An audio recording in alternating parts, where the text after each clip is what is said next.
Maybe we could at least get him talking.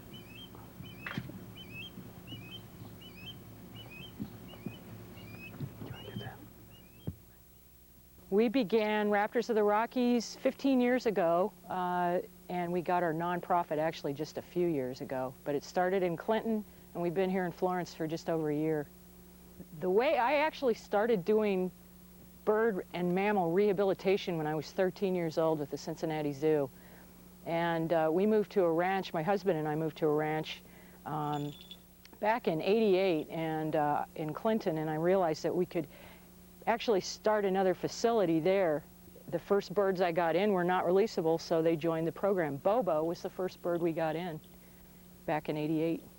All the birds that are here have permanent injuries and they can't be released back to the wild. They all came in as rehabilitation birds and now are used for education, with the exception of 2 birds, this one included, that are on my falconry permit, and these are ones that are captive bred.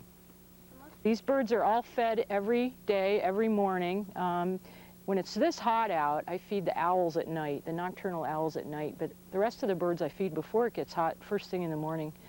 And I thaw out meat, mice, like game meat or heart meat, mice, chickens, quail, and go around and feed each one of these. They all have specific diets and specific requirements. All the buildings are 16 by 8 by 8 feet and have shade cloth and padded perches and baths and a nice substrate underneath that's easy to keep clean. The examples for specific requirements for birds, the harrier, for example, harriers don't roost in trees, and so her building has posts with padded perches to simulate fence posts. Plus she has a little nest in the corner. She roosts on the ground. The gyrfalcon has probably the strictest requirements because it's an Arctic bird and this is truly hot, 100-degree heat. So the gyrfalcon has, the first thing we put up was shade cloth and then a fan in the corner that runs all day on a timer. We put 2 reflective space blankets on the roof. I put 5-inch R-board insulation in the ceiling, and the last thing we did is we put in a drip water misting system that sprays water and evaporative process cools the building down. The one that really likes the heat is the Harris's hawk, and so she sits in the sun all day pretty much. In the winter we have a heated perch and a heated lamp, a heat lamp, and they're actually a 100-watt light bulb that keeps her warm. When we determine that these birds have recovered from their injuries and are comfortable meaning they eat, they bathe, they preen, they aren't fighting being in captivity, then we take them on the Pea Green Boat, which is a children's radio show. That's always our debut program. Dulcie will go on there soon. These birds are added to the possession permit, and so it's listed 2 great horned owls, 1 northern pygmy owl, 1 saw-whet owl. So once they're listed on the permit, then we use them for at least 12 programs a year. And I do between 70 and 80 programs in the area, mostly to schools. About 3/4 of them are for schools. Not all of the birds that come in on rehabilitation license are suited for programs. Some of them just do not want to be in captivity, and we've had to euthanize a few of them over the years that we thought would be a good species to have, ferruginous hawk, a goshawk, for example, but they just were too aggressive and fought captivity quite a bit.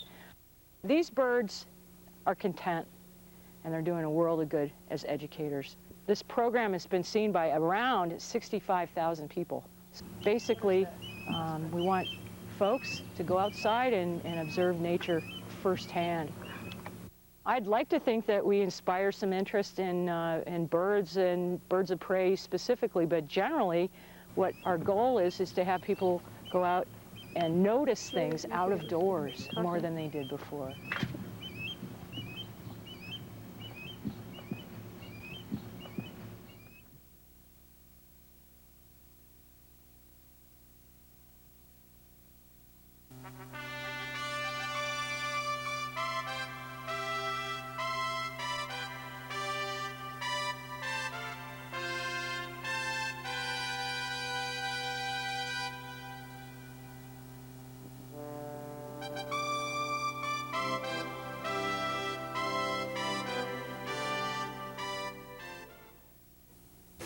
is this bird?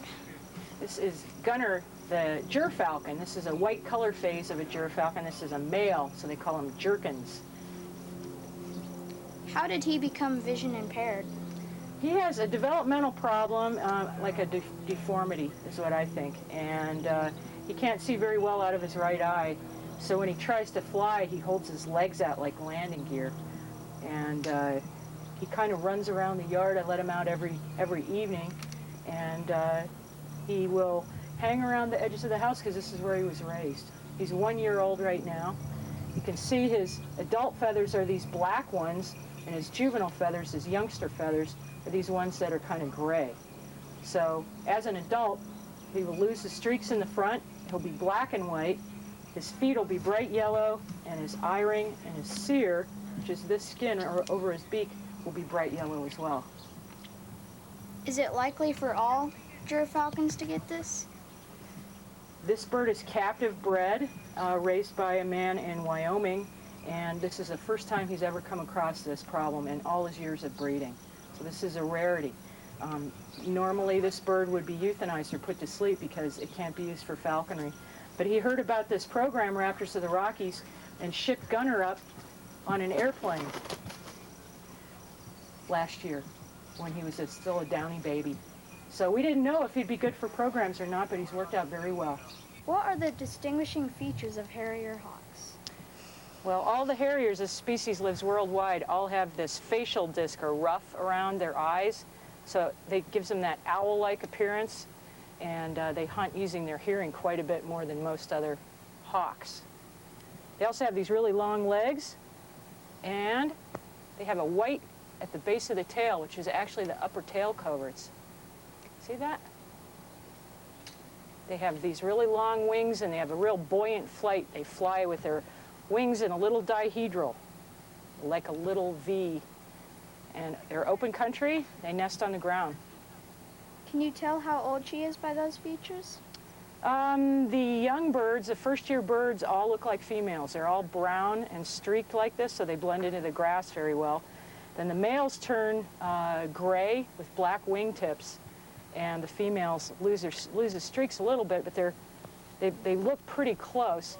And then Mika has just gotten the yellow iris, or the orange iris of an adult female, that just in the last several months, and she's 3 years old right now. Where can these birds be found? These are open country. They used to call them marsh hawks. So you think of marshes, open country, kind of scouring the ground for voles or amphibians or reptiles or little birds even. They'll eat just about anything. They don't roost in trees, but you'll see them hanging out on telephone or on fence posts a lot, standing on tops of fences.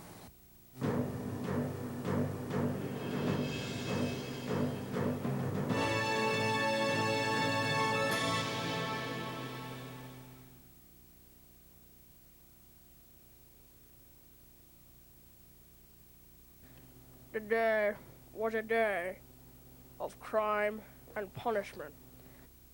A pretty quail walked into my office one day. She said her husband was missing. I didn't want to check the case, but like I had a choice, and the agency had to. Bum ba bum, bum ba bum, bum ba bum, ba bum ba bum. The name is Bird Tracy.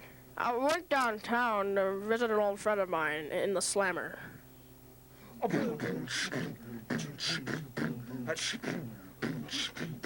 Check 1, 2.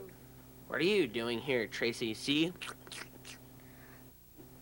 The quail knows, but the quail is dead. I don't know what you're talking about, see? Why are you eating the quail then? This quail just stopped by for lunch, see? I know, because you're having him for lunch.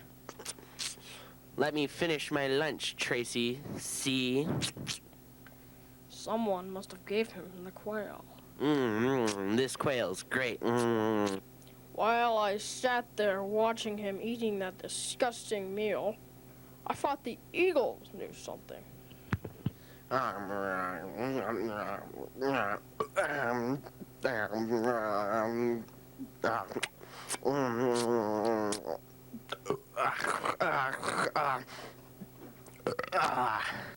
What up, brother? Wicka, wicka, wicka. Check 3-4. Hello, Eagle. Oh, hey, Stacy. Tracy. Okay, Macy. Whatever. Do you know anything about the kippered quail? Boom, boom, boom. I don't know anything, but I may know someone who does. Her name is Kate. Can you give me some birdseed? Kate who? Kate Davis. Now can I have my birdseed? Thank you. You've been helpful. What about my birdseed? I need birdseed. Come on. He's gonna pop. Birdseed! My partner went uptown to ask Kate Davis a couple of routine questions. It started out well, went bad, and got a lot worse.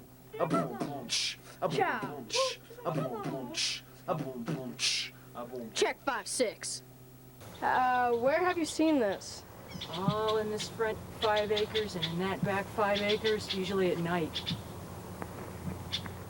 Has there ever been any weird noises? Weird noises all night long from about 1 in the morning till just before dawn. Any specific suspicious things? Lots of this sound.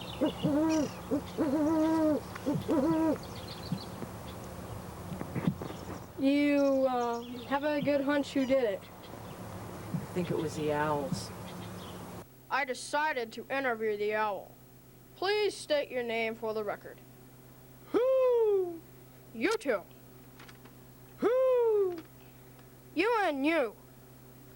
Who? Whatever. Don't wink at me. What do you know about the Dun, dun, dun, dun. kippered quail? Who?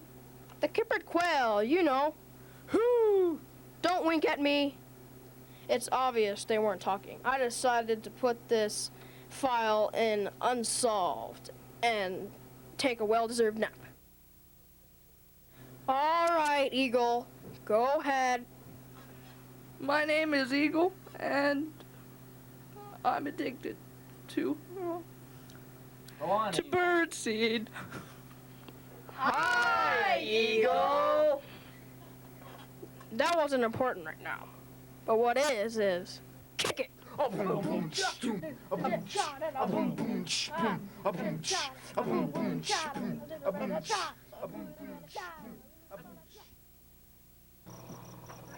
down and smashed the fence. I went and drove around there the other day.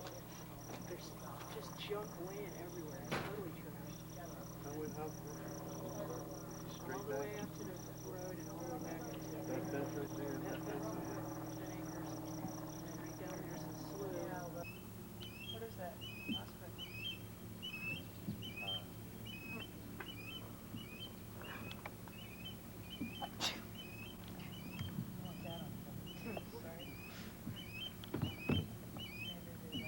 Hey, Just roll up your pants. We're gonna go down to the river. Everybody quiet. Ron can get the shot.